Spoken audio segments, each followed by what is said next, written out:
Hi guys, how are you all today morning? Good morning.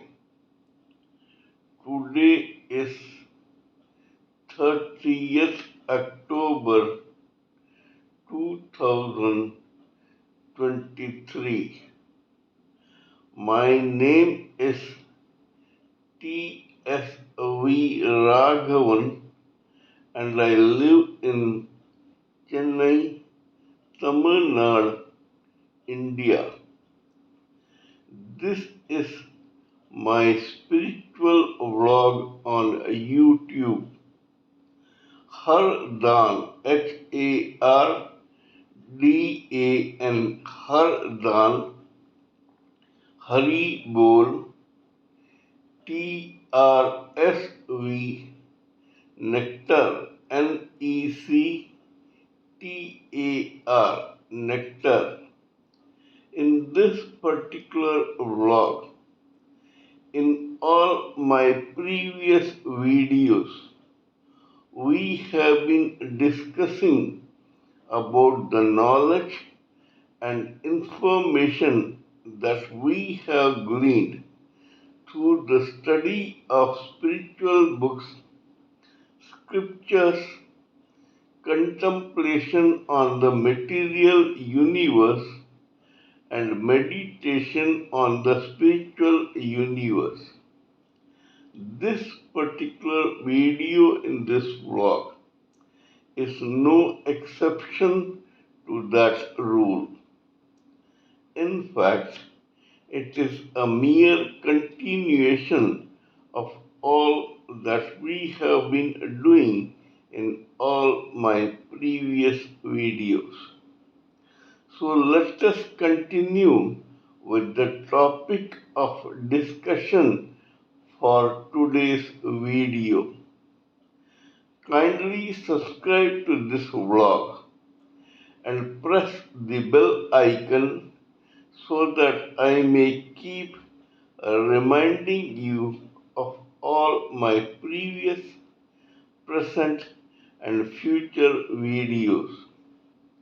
So let us continue with our own discussion for today's video. In the past few videos, we have been trying to analyze the three major factors that the great French Emperor Napoleon Bonaparte mentioned as the key necessities for the achievement or otherwise of any human living entity, whether male or female, in a particular lifetime. Mr. Napoleon Bonaparte was a living legend and an icon who everybody in Europe and abroad tried to emulate unabashedly to make their own lives a success. During his lifetime, Napoleon was asked by one another person, "What is the secret of your success?" Napoleon Bonaparte loftily replied, "The three major factors that define the achievement of a living entity are limitless ambition, ceaseless industry, and a determination to succeed." That means that every human living entity worth his or her brains and his or her mind and intelligence plus senses possesses some dreams of his or her own that this person loves to visualize and enjoy living in that dream. However, just living into that particular dream in your own world of ivory tower is not enough for getting some achievement in your lifetime.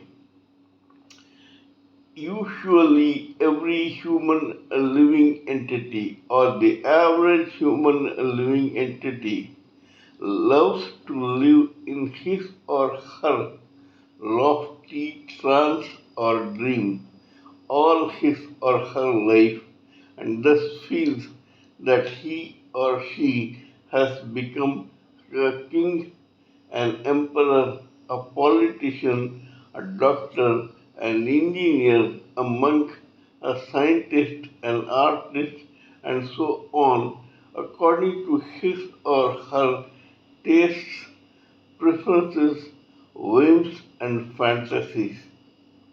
However, to make that particular dream, which is in the mind of that human living entity, a reality, he or she must put in ceaseless industry, that is hard work, to try to make that dream a reality, if not in this lifetime, at least in the other one that follows. However, even here, just having an ambition and putting in some hard work does not suffice to make a particular living entity a success in life.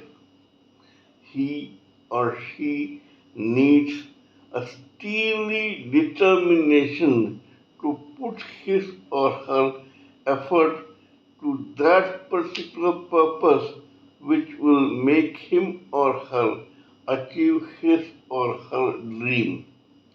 In other words, that particular effort from the living entity must be channelized towards one bull's eye in such a way that that effort contributes positively in achieving that particular dream a success or a reality.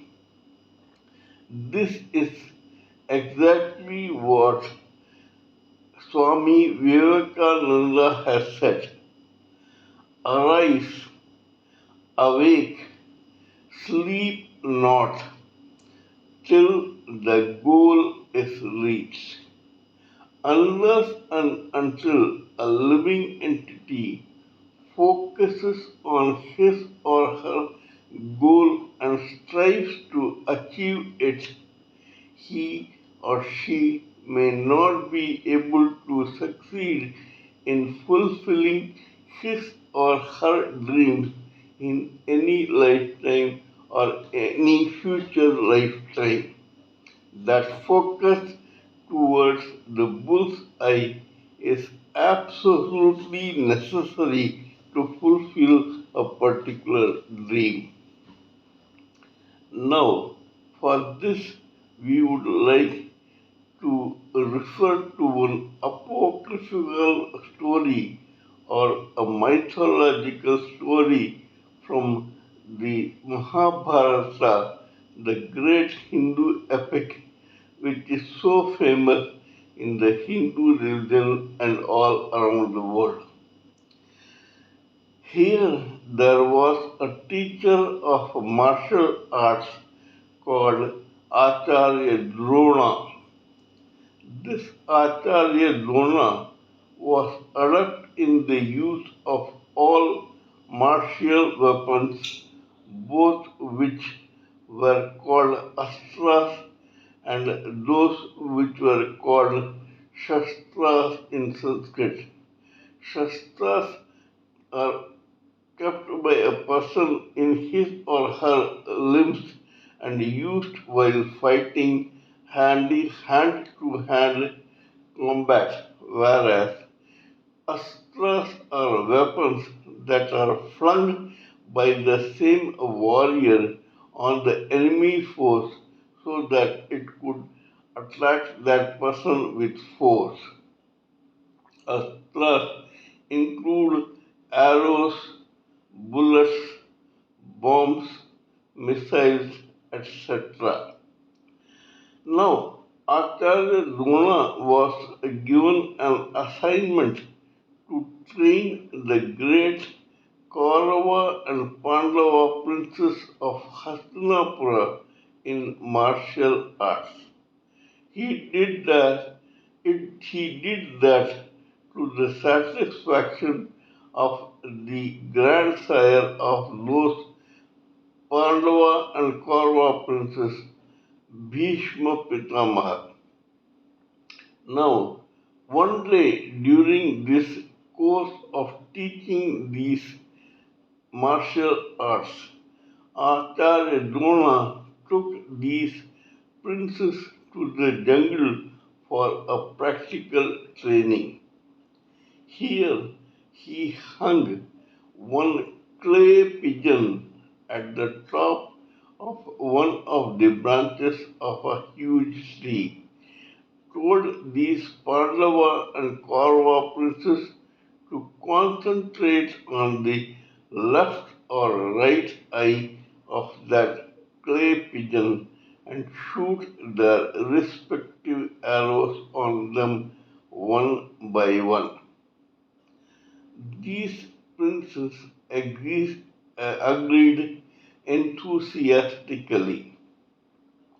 Acharya Drona called one by one each of the princes. He began with Yudhishthira, then Duryodhana, Bhima, Nakula, Sahadeva, and so on. Every time the prince came to the place to shoot his arrow, Acharya Drona said, "Stop, wait, you cannot shoot that arrow at the pigeon without answering my question." These princes agreed. One by one, everyone was asked by Acharya Drona the same question.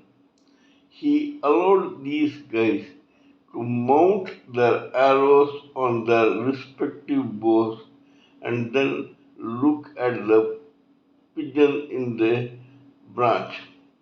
Now he said, "Are you ready to shoot?" They nodded. He said, "Now what do you see?"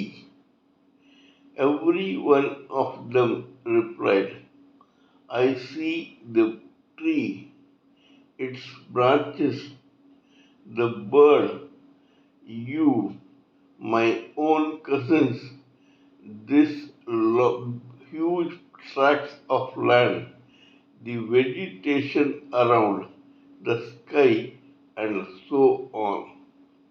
Every time one prince replied in such a fashion, Acharya Drona said, "Wait, you cannot shoot the arrow because then you will not succeed.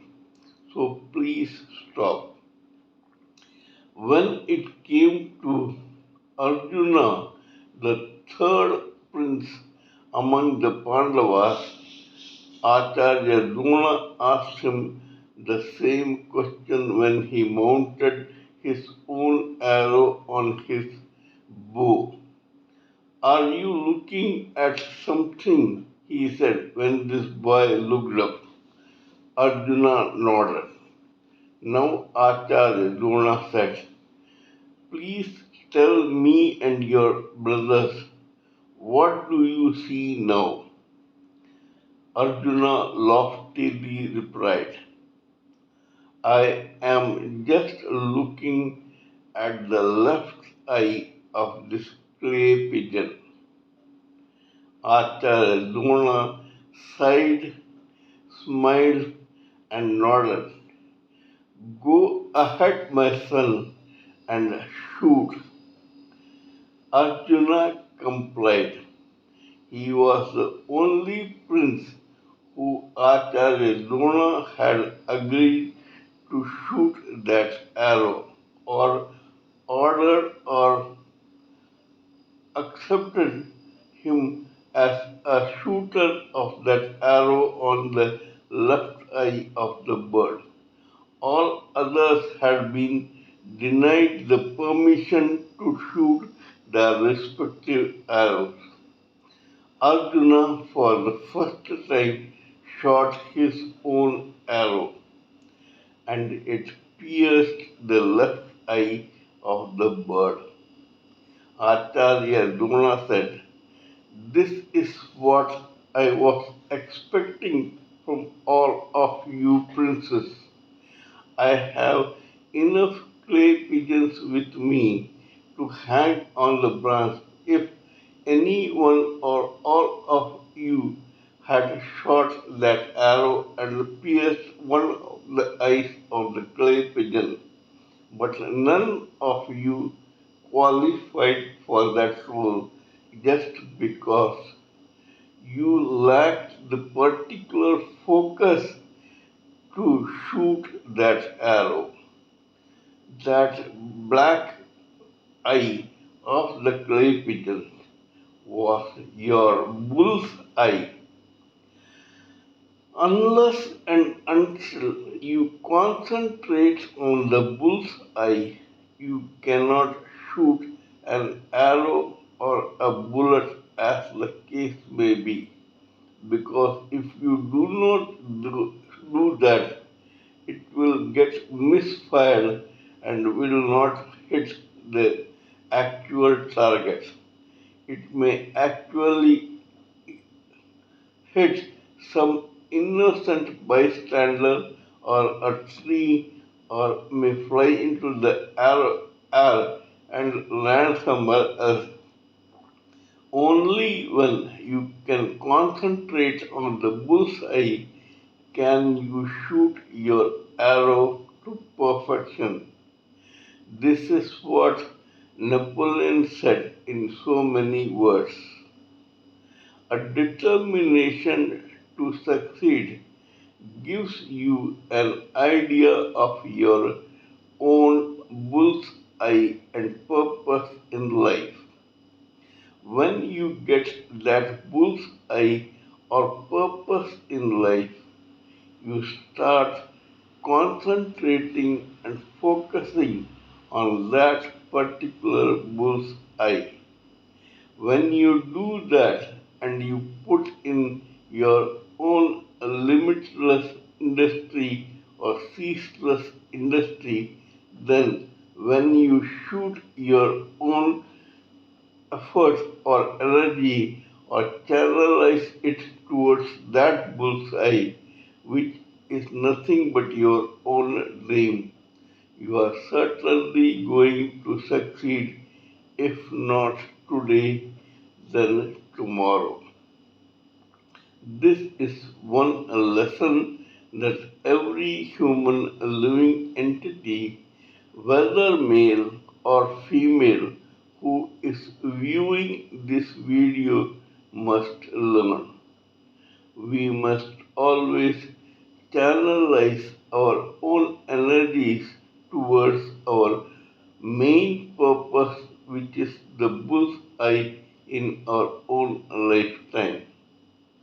Whether we want to become engineers, doctors, professionals, scientists, saints, monks, rishis, maharishis, lawyers, shopkeepers, traders, distributors, artisans, businessmen, or so on. Unless and until we concentrate on our main purpose, we will not achieve anything in our lifetime or in our future lifetimes. This thing we must keep in mind before proceeding further. Today, as in my other videos, we shall talk about a particular case history which will vouch for the authenticity of this particular theory and which will tell us how much one particular person can achieve in a lifetime thanks to his limitless ambition, ceaseless industry, and a steely determination to succeed. So let us continue with our own discussion on the life of this particular great person. There is a community in the Muslim religion called Marakkayar, which inhabits the southern part of Tamil Nadu in India. These Marakkayas are a Muslim community known for their agricultural expertise, distribution, business, trading, fishing, etc. There is a district called Kanyakumari in that Tamil Nadu state in India. Near Kanyakumari is a place which is known for its religious and spiritual importance, and that particular place is known as Rameshwaram. Rameshwaram is on the seashores of Bay of Bengal. In Rameshwaram lived one extended Marakkayar family which was involved in the fishing business in that particular area. It is said that this particular family owned a lot of agricultural land, and some of the ancestors of this family had been landlords and big people in that area, but in the present day they had fortunately or unfortunately ended up as concentrated towards the fishing business, and so they owned one fishing boat with which they carried on with their own business. The present patriarch of that fishing community had four sons and one daughter. The youngest of all his offspring was one boy who was born in the year 1928 or so in the month of October. This boy was christened Abdul Kalam. No one who knew about this infant which was born in such an humble family would even scarcely believe that this particular baby will become a living legend and an icon not only for Tamil Nadu but also for India and abroad. And how?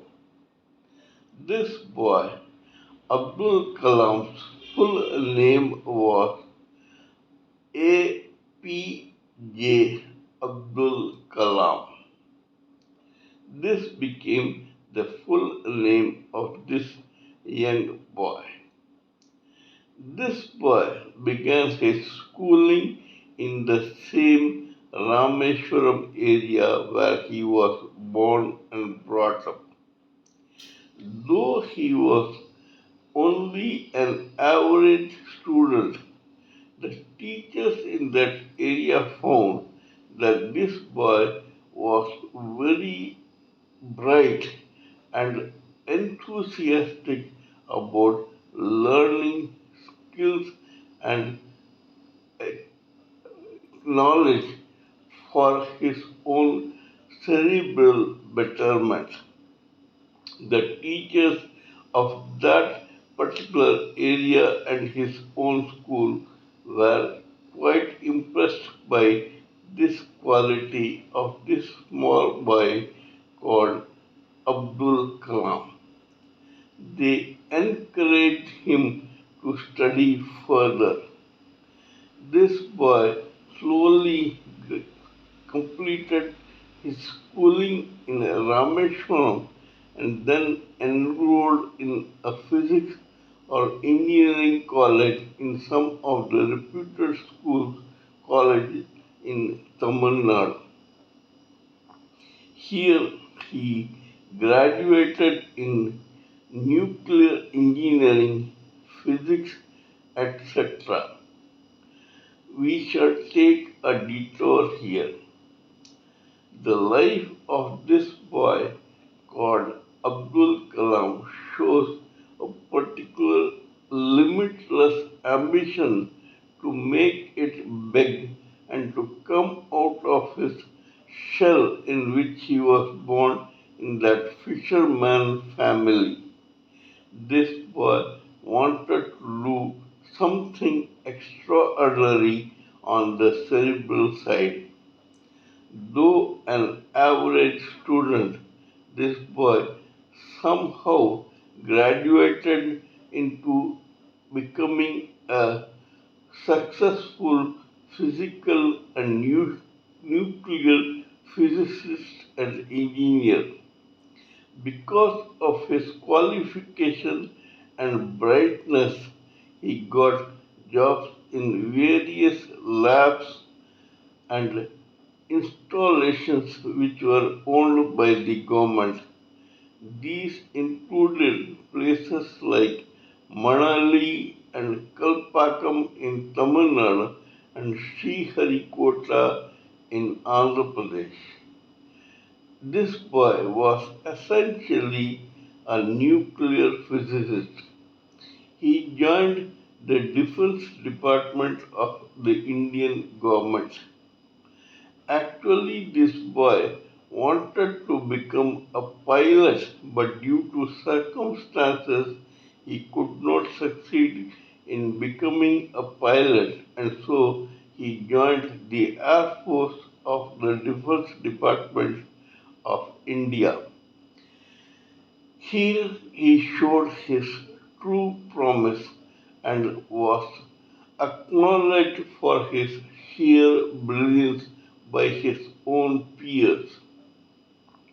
Slowly but steadily, due to his ceaseless industry and a steely determination and focus, he succeeded in climbing up the ladders of success in that particular department. Slowly but steadily, he became the head of some very important government department. At that time, he was noticed by the Prime Minister of India, Mrs. Indira Gandhi, who wanted to launch a nuclear bomb department in our own country, India. He also wanted India to have its own nuclear bomb expertise. Thus, she contacted Abdul Kalam and his own senior, who started working on producing a nuclear bomb for the sake of India.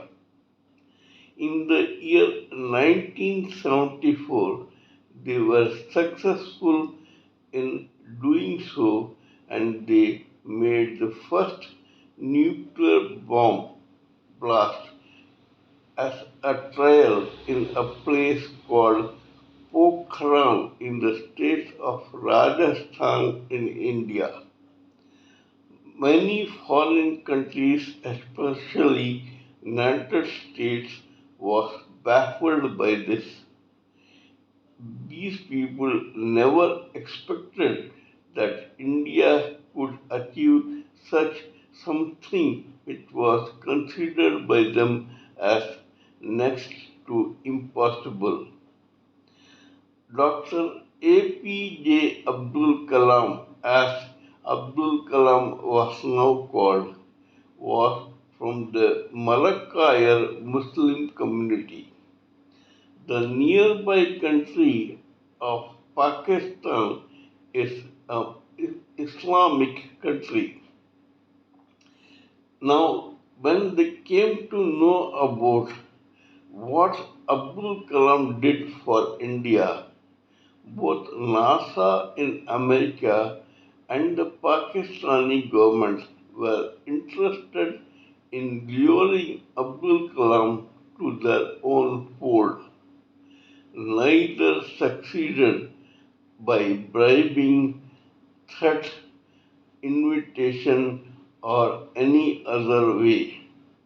Nobody could entice Mr. Abdul Kalam and drag him to their own fold. Dr. APJ Abdul Kalam told everyone point blank that he was born in India, he lived in India, and he wanted to work for India alone. When Mr. Atal Bihari Vajpayee of India became the Prime Minister, he encouraged the same Dr. Abdul Kalam to blast one nuclear bomb complete in India and to concentrate on the aeronautics and space research. Dr. APJ Abdul Kalam did what he was told, and thus he succeeded in launching our own nuclear bomb expertise so that India emerged as a nuclear superpower in the world theater and in the international theater. This was something unimaginable for the others who thought that Indians were men of shaft of whom nothing will be heard in 30 years from the day they got independence on 15th August 1947. The whole Western world plus United States was surprised to find that India had come to this level in nuclear technology. This was thanks to this man who was by now becoming slowly an icon and a living legend and a person who every student or child in India wanted to emulate regardless of the fact that this child was born in South India or West, East, or North India. Dr. Abdul Kalam became so famous that he was considered as an asset of India and he was invited to become the President of India and he relocated to Delhi.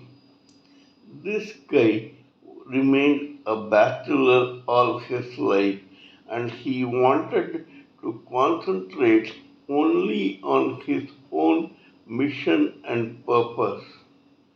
His mission and purpose was initially to make India nuclear savvy, in which he succeeded. Now he wanted to educate the youth of India in such a way that they succeeded him in bringing India up the ladders of success in the international theater in various spheres. After his tenure as a President of India, Dr. APJ Abdul Kalam began teaching in schools, colleges, and as a lecturer or professors in maths, physics, nuclear technology, etc. His erudition, cerebral faculties, and his knowledge were used by several students who benefited from them and made them bright students in their respective fields of physics and science. Dr. Abdul Kalam was invited by various educational institutions all over India to lecture or teach or take classes for students in those institutions. Dr. Abdul Kalam readily obliged these aspiring and intelligent students who showed promise. However, when he was in his early 80s, when he was lecturing in a class in the state of Assam in the city of Shillong, Dr. Abdul Kalam suddenly got a cardiac arrest and he passed away. But this did not deter those who considered him a legend and an icon. A memorial was built for Dr. Abdul Kalam in Rameswaram, and he is considered to be one of the greatest heroes and proudest sons of India has been proud to produce. Dr. Abdul Kalam said once, "It is not a crime to be born poor, but it is certainly a crime to die poor." Poverty just does not mean financial. Poverty also includes poverty of knowledge, experience, maturity, money, property, liquidity, etc. A person may be born poor, but just like Dr. Abdul Kalam and V.G. Paneerdas, who was also born in a poor family in the district of Tirunelveli in Tamil Nadu state in India. These people did their own share of wonders in the world through their own limitless ambition, ceaseless industry, and a determination to succeed in life through their own focus on the bull's eye. We must all take a leaf out of the biographies of such great people and to emulate them unabashedly to make our own life a success. This is all I wanted to say in this particular video. Kindly let me know what you think of my talk on this particular matter in this video. Please give me your own expert views, thoughts, ideas, and opinions so that I may blend everything together for the sake of this society. Before concluding, let me remind you that I am also a published author with Amazon Kindle and paperback. I write on spiritualism, fiction, and assorted subjects. Spiritualism happens to be my favorite subject. Till we meet in my next video, it is good morning from TSV Raghavan.